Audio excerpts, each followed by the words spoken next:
Ilá, Ilá, Ilá, Ilá, Ilá, Isla. Ilá, Ilá. Ilá Podcast.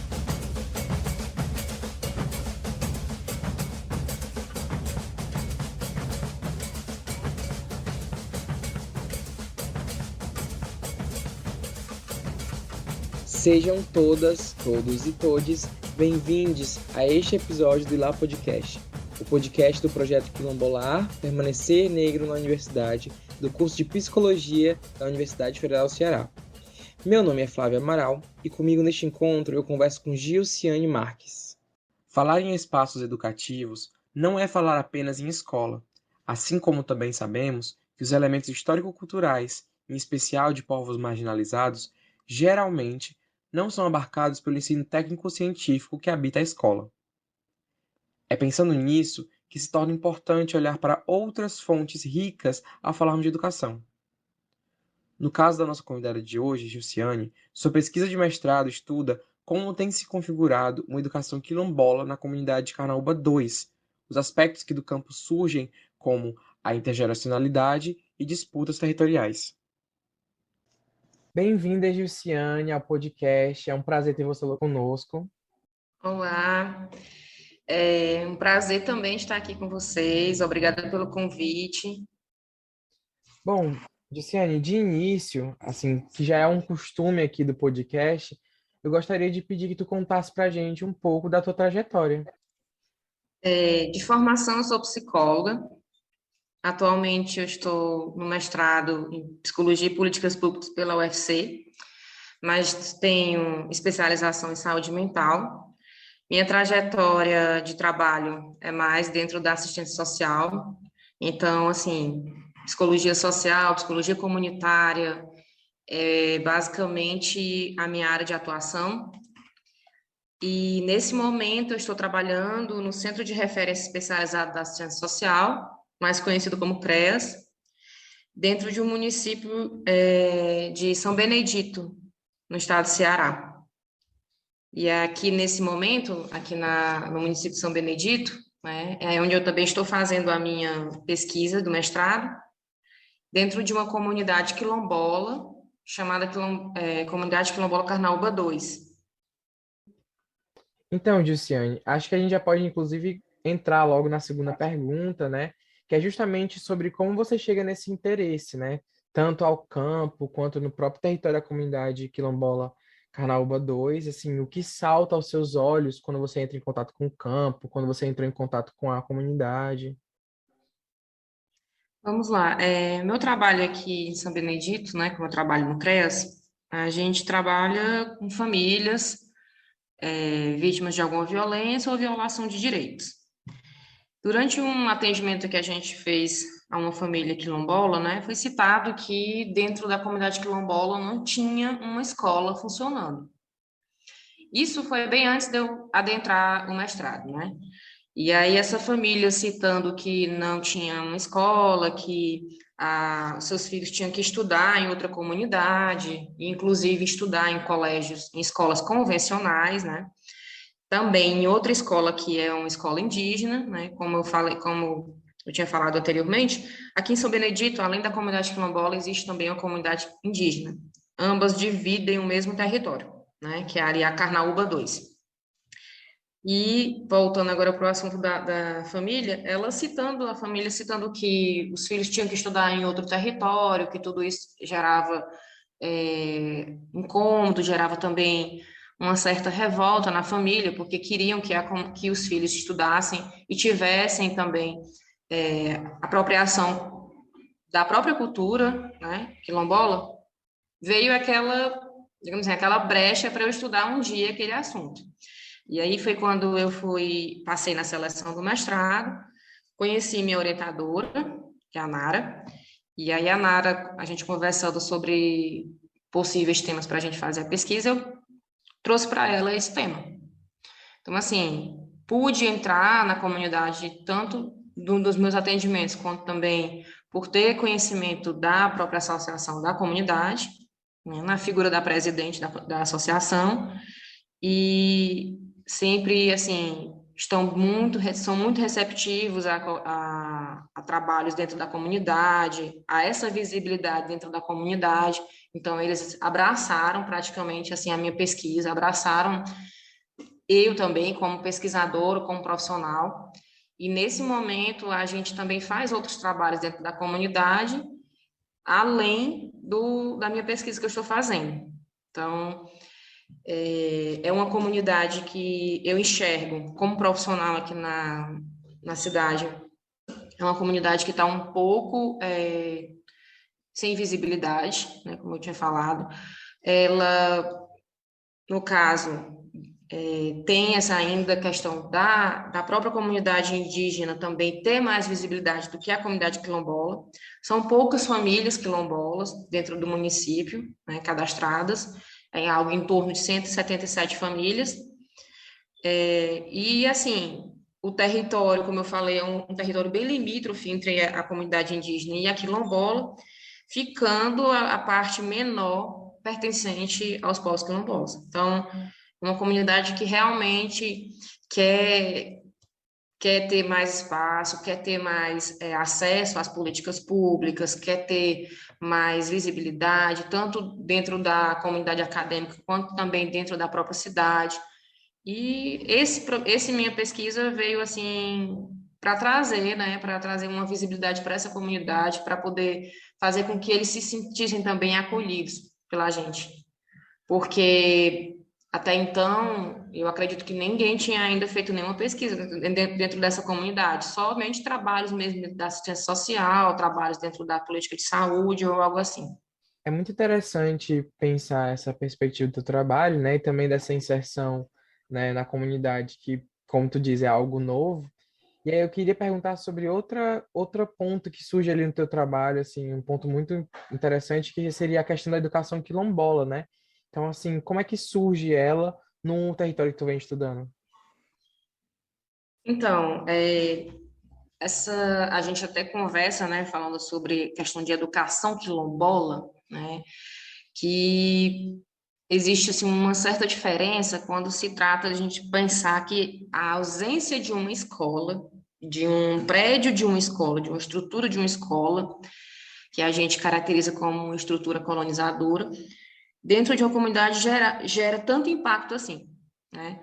Só que, adentrando no espaço da comunidade quilombola, a gente percebe que a própria questão da apropriação cultural deles, do pertencimento deles, da identidade dessa comunidade, é algo construído ao longo dos últimos anos.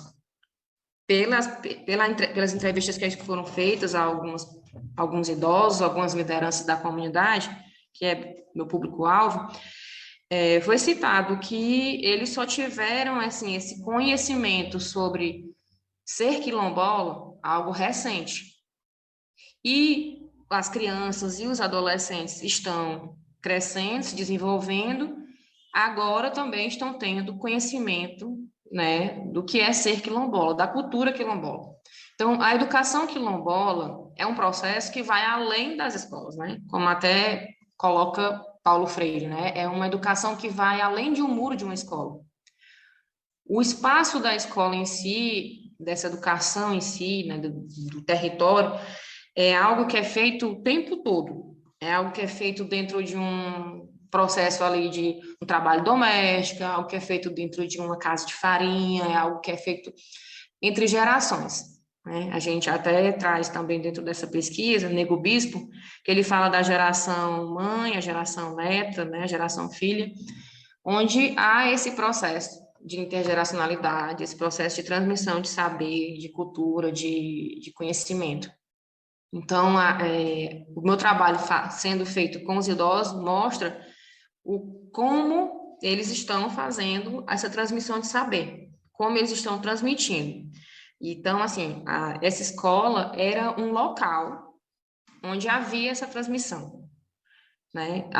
Tanto dentro da própria matriz da escola, matriz curricular da escola, quanto também dentro das festas que ocorriam dentro da escola, do espaço da escola, porque essa comunidade, como eu falei, é uma comunidade que tem um espaço pequeno dentro desse sítio, né? Que é sítio Carnaúba 2, e essa escola era praticamente o local de encontro. Então, esse local de encontro, ele trazia todas as gerações que estão dentro da comunidade, né? E a educação dentro desse território, como é colocado por eles, é um processo constante. E hoje, né, digamos assim, mais de uns 10 anos para cá, é que eles vêm se fortalecido bastante, se empoderado bastante, e se empoderado também em saber, né, o que é ser quilombola. Então, hoje eles falam até mesmo com orgulho do que é ser quilombola, que até então eles não tinham conhecimento da identidade. Então, é um processo constante. Jussiane, é muito interessante pensar essa questão, né, que tu coloca da educação, e aí a educação quilombola, por ser num espaço ali, né, de transmissão de conhecimento de um povo que vai se constituindo nessa identidade quilombola. Então é muito interessante pensar a educação ligada a essa questão também de construção da identidade, né? E aí tu fala um pouco sobre intergeracionalidade. Uma das coisas que eu sei que surge ali um pouco no teu trabalho é essa categoria do lugar de saber. E aí eu queria saber se você poderia falar um pouco, né, sobre a importância desses dois pontos, né, a intergeracionalidade, a categoria de lugar de saber, quando tu pensa a educação quilombola, principalmente na própria comunidade, né, na Carnaúba 2. Então, a gente, quando estava começando a pesquisa, eu estava trabalhando junto com alguns textos da Jumira. Então, veio essa categoria de lugar, né? E a gente adaptou para lugar de saber. Porque o que seria o lugar de saber, né? Dentro das nossas discussões, e até mesmo com eu discutindo assim, debatendo com a presidente da associação, que é realmente a figura da pessoa que trouxe todo esse empoderamento para esta comunidade.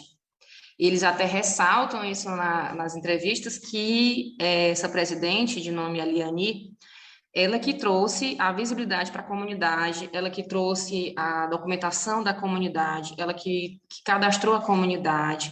Então, praticamente, eles têm enorme gratidão a ela por estar fazendo esse trabalho de empoderá-los, né? De fazer com que eles conheçam. Até eles citam, assim, que os idosos, né? Que eles, dentro da idade deles, eles não sabiam o que era aquilo, mas eles estão muito felizes que hoje os netos, né, os filhos e os netos estão sabendo o que é ser quilombola e estão estão tendo esse orgulho de ser quilombola e estão defendendo a cultura deles, né, o espaço deles.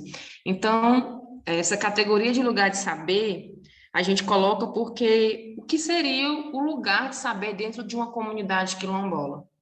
A gente parte muito de, às vezes, hipótese de que o lugar de saber seria um terreiro, né? A gente pode pensar que o lugar de saber é uma cozinha de uma casa, é o quintal, mas essa comunidade em especial, que é a comunidade quilombola, Carnaúba 2, o lugar de saber que ela coloca é, primeiramente, um antigo terreiro que se tornou a associação e, segundo, esse espaço dessa escola.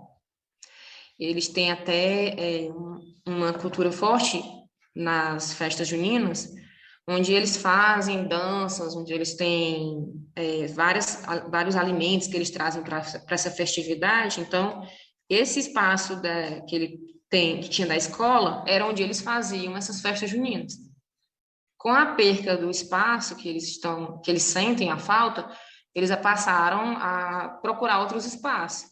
Mas eles sentem que em outros espaços eles não conseguem. Então, não conseguem fazer a transmissão de saber, não conseguem fazer as festas deles, não conseguem fazer uma reunião, não conseguem reunir tanto as famílias quanto também os adultos, os idosos mais novos. Aí eles falam muito sobre isso, que eles às vezes se sentem sem espaço.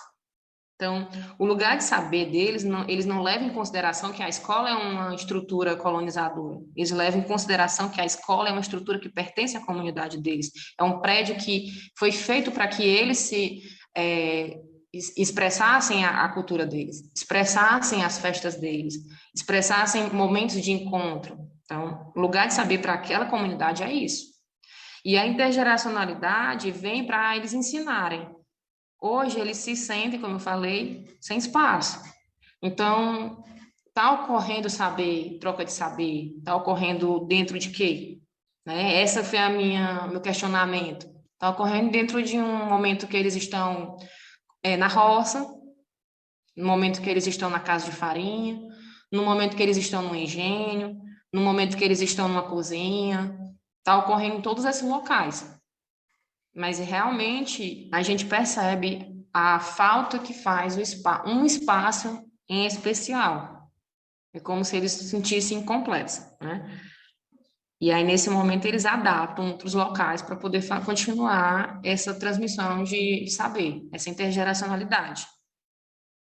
Então, esses pontos de lugar de saber e o ponto da intergeracionalidade, eles se encontram o tempo todo. Para eles, hoje, né, dentro da comunidade, o espaço da escola ele está desativado, né, funcionando apenas a educação infantil, mas eles têm assim, em mente, no futuro, que esse espaço volte a ser completamente deles, a ser completamente tendo aulas, para os filhos deles voltarem a estudar dentro daquele espaço, que eles mesmos participaram da construção daquele local, né, na construção, que eu digo que é a construção mesmo estrutural, que eles mesmo tiveram todo o empenho de ter o terreno para poder ceder o terreno para poder fazer aquela escola. Então, assim, eles têm em mente que um dia vai voltar. Luciane, então essa imagem aparece na tua pesquisa, né? Essa imagem do território, da escola, né? É uma imagem que a gente pode muitas vezes imaginar ligada ao próprio processo de colonização. E aí que tu diz um pouco como ela se torna o centro, assim, desse espaço de luta, né, dessa sobrevivência cultural da comunidade. Você pode falar um pouco sobre como é que isso tem se apresentado, né, nas suas observações, na tua pesquisa? Vamos lá. Até mesmo dentro da pesquisa, no processo de qualificação, durante o questionamento da banca, foi colocado, né, por que a gente estava colocando, tanto eu quanto a Nara, né, minha orientadora, que a gente estava colocando que esse espaço da escola seria tão importante numa comunidade quilombola, onde a gente entende que os processos de educação quilombola não se limita a um prédio de uma escola, né? Aí eu falando assim com elas no momento, eu não tinha começado a pesquisa em si, mas eu já tinha uma noção que eles tinham me dito que aquela escola era como se fosse assim, eles sempre tiveram vontade de ter aquele prédio. Eles se dedicaram bastante, eles se dedicaram, como eu falei, na construção do prédio, eles se dedicaram a ceder o terreno para que houvesse aquela construção da escola, porque, assim, eles têm do lado uma outra comunidade também tradicional, que é a comunidade indígena. Uma comunidade que, vista como profissional, ela está bem melhor estruturada do que a comunidade quilombola. Dentro da comunidade indígena existe uma escola que funciona plenamente, com todas as séries possíveis, né, tanto a educação infantil quanto a educação, o ensino fundamental e o ensino médio. Eles têm um posto de saúde e a comunidade quilombola, dentro desse mesmo prédio da escola, funcionava também uma sala que tinha atendimento de saúde também. Então, nesse espaço, eles criaram a identidade deles. A gente pode enxergar como um espaço colonizador, porque é um espaço feito para ensinar e, digamos assim, e punir, né? Mas, para eles, é um espaço onde eles também se libertam, se expressam. É o espaço que pertence dentro do território deles, que eles cederam para que houvesse uma construção dedicada a troca de conhecimento para eles. Então, não só o conhecimento de uma escola de ensino fundamental, ensino médio, mas de um ensino, de uma educação quilombola. né? Durante as minhas entrevistas, durante as minhas impressões, eu trago muito para a Nara, assim, às vezes, as minhas impressões, ficou bem claro que esse espaço da escola para eles não têm essa noção colonizadora como nós temos. Ficou bem claro que eles têm uma noção de que aquele pedaço ali é meu também. Aquele pedaço pertence à minha comunidade, né? Aquele pedaço daquela escola faz parte do meu território. Eu quero ter tanto significado quanto tem a comunidade indígena. Basicamente isso, né? Eu digo assim, entre aspas. Porque eu quero também que tenha no meu território um prédio, uma estrutura, uma organização que também ofereça para as pessoas da minha comunidade os mesmos benefícios, os mesmos acessos, os mesmos direitos que outras comunidades têm. Então, assim, para aquela comunidade, realmente a escola não é só um prédio. Aquela escola era um ponto de cultura. Vou dizer assim, vou dizer dessa maneira, a palavra certa, ponto de cultura. Era um ponto de concentração de encontro, era um ponto de concentração de saber, era um ponto de concentração até mesmo de empoderamento. Dentro da comunidade quilombola existe uma escola. Então, dentro da comunidade quilombola existe uma escola que os professores estão ensinando às crianças, ensinando aos adolescentes o que é ser quilombola. Assim como dentro da escola também tinha um espaço onde havia atendimento à saúde, né, da comunidade quilombola. A comunidade quilombola não precisava ter que entrar em outra comunidade, participar digamos assim, de festividades de outra comunidade, porque dentro da escola indígena há essas festividades. Eles não precisavam entrar na escola indígena, participar dos momentos de cultura indígena, para poder seus filhos terem educação. Seus filhos dentro da própria comunidade podiam ter esse espaço de cultura, de saber e ter, digamos assim, o conhecimento da sua cultura para se empoderar, para se apropriar do que é ser quilombola.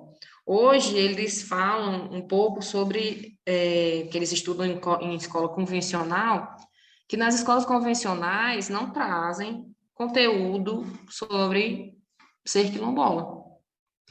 E traz bem escasso ainda nas aulas de história, alguma coisa sobre a escravização. Então, assim, não é algo que empodere, não é algo que realmente fortaleça o conhecimento deles, fortaleça a cultura deles, que eles construam uma identidade.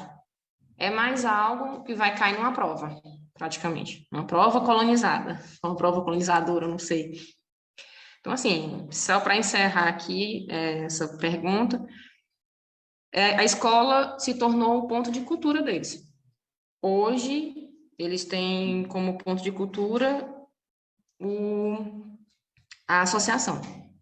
Só que a associação ela não oferece um espaço amplo para que haja, por exemplo, uma quadrilha durante as festas juninas, que é o que eles esperam ansiosamente durante o ano. Ou então uma demonstração quando há o Dia da Consciência Negra também, que eles gostam de fazer, né, uma festa bem grande. Não há esse espaço, não oferece esse espaço. Muito interessante essa nossa conversa hoje, Jussiane. Também pensar aqui, né, isso que tu coloca, né, que é quase uma quebra do paradigma, né, no qual a própria comunidade reconstrói o processo educativo, né, mas não só ele, mas e também os espaços no qual, né, essa educação se dá, de tomar esse espaço para disputa, uma disputa que vai além do espacial ali, né, que se torna mais territorial, se torna mais ali pensando as ideologias, pensando a forma de se colocar ali no mundo da comunidade, né?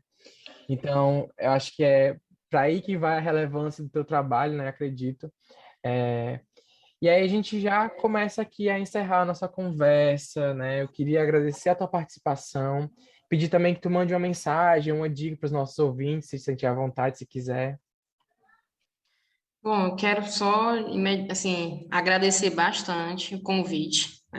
É com muito orgulho que eu apresento a vocês a comunidade Carnaúba 2, né, Quilombola Carnaúba 2, que realmente é uma comunidade que, não só porque eu esteja fazendo uma pesquisa lá dentro, ou porque eu esteja trabalhando enquanto profissional do CREAS, mas é uma comunidade que realmente já mora no meu coração.